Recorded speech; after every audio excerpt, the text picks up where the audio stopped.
So I'm here with Glen Saffer. And yesterday there was an event held for Stand Up to Racism down Norwich, down the auditorium in the Forum. Do you want to tell us what happened, how it started? Yeah, I looked on Facebook and there was something got on there about Paul Lewis and Stanner put out. Clive Lewis, sorry, Paul Lewis. Clive Lewis put out, with Stanner involved as well, to turn around and say it's an open, people can come in and talk if they feel like it. No memberships, so I decided with Sydney to go, because they've put out, as Sydney's doing this thing on the 14th for... Keep female spaces female. Yeah, so Paul Lewis, Clive Lewis, then turned around and was going to talk about it. And I thought it was fair that we should turn up and listen what they're going to do. And also calling Nigel Farage, far right, Tommy Robertson, far right. So I thought I've got to go there, as I know the two people, and question them on it. We've turned up, we've gone through, Sydney went in first, bang, straight away. You ain't coming in. Hold on a minute, this is open to the public. Anyone can come in. And then we just stopped Sydney coming in. Then Sarah, her mother, decided to go in, and she got objected. She got really pushed to the floor with the shutters coming down by a man and a female. Yeah, it's an assault. We couldn't go through because the shutters were down. Eventually, she come out because she wanted to stop the trouble. She didn't want no trouble. She come out. No more done then. Clive Lewis, we spoke to Clive Lewis. We had a good conversation with Clive Lewis. I shook his hand. Very good conversation. We spoke to the other gentleman, and I turned around and went, that was wrong what you done on their demonstration. When you had banners up saying, refugees welcome. Nothing to do with that whatsoever. It was about transgenders, which we went there for, to help Sydney out. They stopped the market. Market couldn't have nothing, didn't get nothing going there. Everyone stopped going to the market, they lost thousands. So I pulled a bloke last night and I said to a bloke, excuse me, I said, don't you think you stopped people earning their rights to live on a Saturday when it's... See you later. Take care of yourself.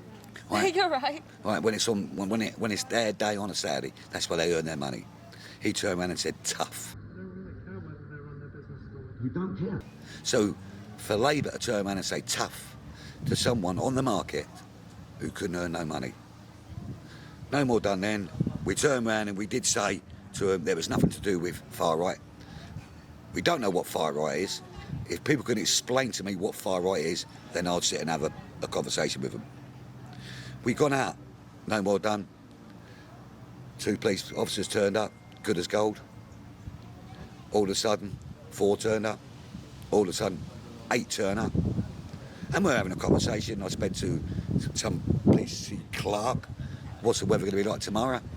And we're just talking 24, 25, having a great conversation. And in the meantime, Sarah has then put a complaint in against that gentleman who manhandled her. Nothing got done. And then all of a sudden, the inspector comes out.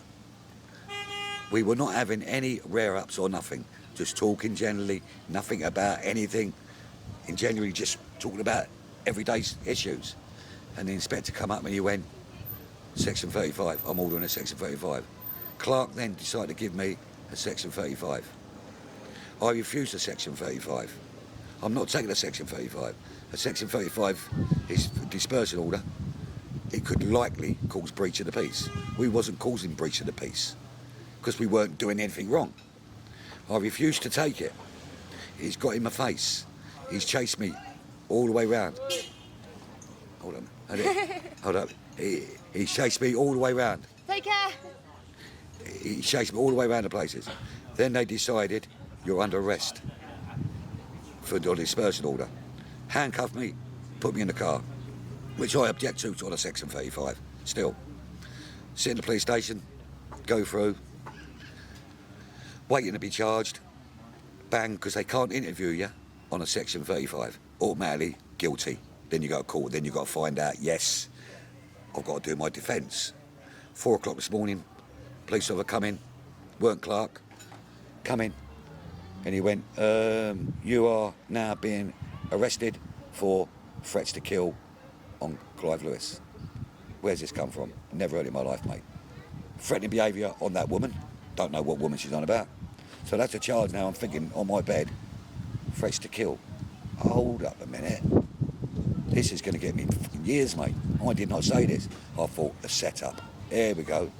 I thought another setup. I'm thinking, what am I going to say? Blah, blah, blah.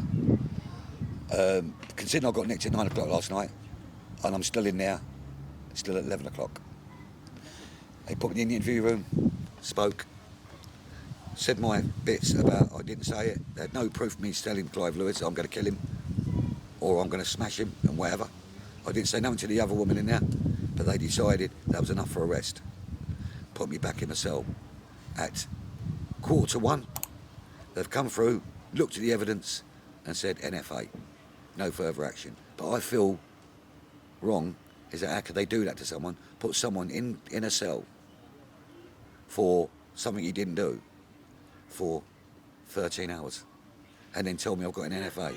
I think that was to get me off the streets. No more done. And from then on, I've come over to Bowthorpe, over the Migrant Hotel, the Brooke Hotel. Great day, really did enjoy it. You know, we had a lot of people coming round on cars bibbing. It was very successful. It was a flash demo, no one drunk beer. We had flags, we had banners, and the amount of people we had who is coming out and supporting us. And the next one we're going to do, we will be leafleting. We will be leafleting, and we're going to do the mass one at the Brook. We're going to Cossey. We're going to leaflet Bowthorpe. We're going to leaflet West Earlham. This time we want hundreds on the streets, because we've got to get rid of this hotel. We've got to get rid of this migrant hotel. And we're not going to stop there. From there on, I'm going to go to Thorpe, where the migrant hotel. Then I'm going to Asda in Mole Cross. From then I'm going to this. We're not going to stop. If it means I'll do it on my own, I'll do it with 6 or 7 patriots. We've got to do it, because we're doing it for our children. That's what I've got to say. Thank you very much.